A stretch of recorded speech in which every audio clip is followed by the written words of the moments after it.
ဆုံးဖြတ်ပြီးရင်ဖြစ်အောင်လုပ်တဲ့စိတ်တဲ့မွေးဖို့လိုတယ်လောကမှာအလုပ်တစ်ခုကိုဆွဆွမြင့်မြင့်လုပ်ရတာအခက်ဆုံးပါပဲနေ့စဉ်စိတ်ပါမပါတိုးတက်အောင်လုပ်နိုင်တာကကိုယ့်ရဲ့စူပါပါဝါဖြစ်လာပါလိမ့်မယ်ဘယ်သူနဲ့မှပြိုင်စရာမလိုပါဘူးလူထင်ကြည့်အောင်လုပ်ပြစရာလည်းမလိုပါဘူးအရေးကြီးတာစင်ကျင်တွေပေးမနေတဲ့အချိန်မှန်ပေါ်လာဖို့နဲ့ပင်ပန်းနေတော့စိတ်ပြက်နေတော့ဘယ်သူမှကိုယ်ကိုမချီးကျူးရတာကိုလည်းမအိမ်မသားဖြစ်တာပြီးရင်နေ့စဉ်လှုပ်ရှားရှိတာမပြတ်မကွက်အားစိုက်ထုတ်နိုင်တယ်လာတဲ့အချိန်ဆိုရင်ဒါလေးကိုစားခိုင်မာတဲ့အုံမြင့်ချပြီးအမြင့်ဆုံးရောက်ဖို့အရန်လွယ်သွားပါပြီတခုခုကိုစိုက်တင်လိုက်ရှစ်ဆက်တိုးဖို့အချိန်စရလာပါတယ်ဆုံးဖြတ်ပြီးဖြစ်အောင်လုပ်နိုင်တဲ့အခါမှာကိုဟာလည်းဒီအိမ်မက်တွေနဲ့ထိုက်တန်နေဆိုတာတက်တည်ပြပြီးသားဖြစ်သွားပါလိမ့်မယ်တင့်ရဲ့ခေါင်းမာမှုကတနေ့တင့်ကိုတိုးတက်စေတဲ့အချိန်ရောက်တဲ့အချိန်ဆွဲရှိရှိခေါင်းမာလက်ဆက်ပါ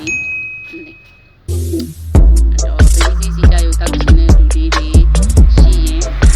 ဒီလေးတို့ဆိုင်မှာရမယ်နော်။ဘုံတော်လန်နေရဒီလေးဆိုင်ဆိုင်မှာရပါတယ်ရှင်။ဒီမျိုးလေးဆိုရင် delivery နှစ်ဘူးယူရမှာပေါ့နော်။တစ်လစာနှစ်ဘူး delivery အိမ်ရောက်ပို့ပေးပါတယ်။အိမ်ရောက်ငွေချေလည်းရပါတယ်။ပြင်မျိုးလေးမှာနော်။နေရနေမှာမယ်ဆိုလို့ရှိရင်ကားဂိတ်ရောက်ပို့ပေးမယ်။ပြီးလို့ရှိရင်delete app ပေးဆိုလဲ delete app ပေးမယ်နော်။ဈေးနှုန်းလေးကတော့ပြောလို့မရပါဘူးခုနကဗီဒီယိုတစ်ပုတ်ရိုက်လိုက်တယ်ရိုက်လိုက်တဲ့ဗီဒီယိုကဘန်းသွားတယ်တစ်တော့အခုနောက်ထပ်ထပ်ပြီးတော့ဈေးနှုန်းပြောလို့မရလို့ပါเนาะဈေးနှုန်းသိချင်လို့ရှိရင် Viber နံပါတ်3995926393ကိုလည်းဆက်လို့ရတယ်ပြီးရင်တစ်တော့ CP ကနေလာမေးလို့ရတယ်เนาะဈေးနှုန်းလေးကတော့ဒိုင်းနေရောင်းတဲ့အတိုင်းပဲဒိုင်းပေါ်ကဈေးအတိုင်းပဲရပါမယ်အဲ့ဒါပဲပြောလို့ရမယ်เนาะခုနကဘန်းသွားတယ်ထပ်ပြီးတော့ထပ်ဘန်းသွားလို့ထပ်ပြောရင်ထပ်ဘန်းသွားလို့ရှိရင်အကောင့်ပြတ်သွားမှစိုးလို့ပါBBC လေးတွေရပါတယ်ရှင်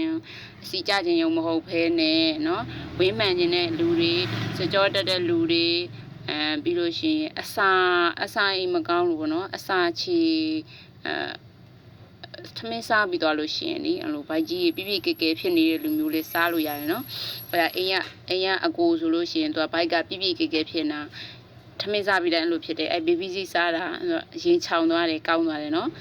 လာမှာလို့ရပါတယ် BBC ကမိန်းကလေးတွေမဟုတ်ဘူးယောက်ျားလေးလည်းသားလို့ရတယ်အစီလေးကြတယ်ကိုလိုမျိုးကြီးအဲ့လိုမျိုးကအရင်ကြီးဟာပိန်သွားမှကြောက်လို့ဘာလို့အရင်ကြီးဖြစ်စရာမလိုဘူးသူကတလားစာကိုနှစ်ဘူးလောက်တော့စားရတယ်ပေါ့နော်အများကြီးလည်းဝေးကြီးတိတိတသားကြီးဘလိုမျိုးထိုးကြတော့တာမျိုးလည်းမဖြစ်ဘူးတဖြည်းဖြည်းချင်းကြတဲ့အရာမျိုးပေါ့နော်ကိုခန္ဓာကိုယ်မှာမလိုအပ်တဲ့အစီတွေကို short ချပေးရပါအဲ့တော့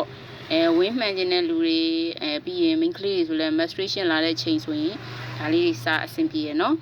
ကျေးဇူးပါ